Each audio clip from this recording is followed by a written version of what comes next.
What neuroscience has shown us in, say, the last 20 years is that it's really taking us back to what our ancestors were doing 150 years ago. So what we see is that the English colonisers come in and they said, no, no, no, you're overindulging your children, they need to be put onto programs, and they imposed their way of doing it. And now 150 years later, the science has come up to say, oh no, the way the Aboriginal people were doing it originally is actually how we should be doing it. We should be spoiling and indulging them in those early years. We should have an extended family around the dyad and that parent-child relationship and supporting them.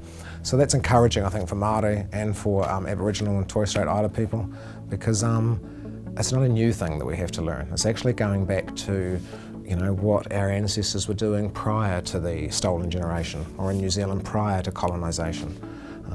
And I think that's just really enriching. There's a Māori parenting program in New Zealand based on the missionaries when they first got there, before it was affected by white man, if you like, and gives a very detailed account of what that original parenting looked like. And I think it's very similar for Aboriginal people. It basically just reads like a neuroscience textbook in 2018 on what you should be doing.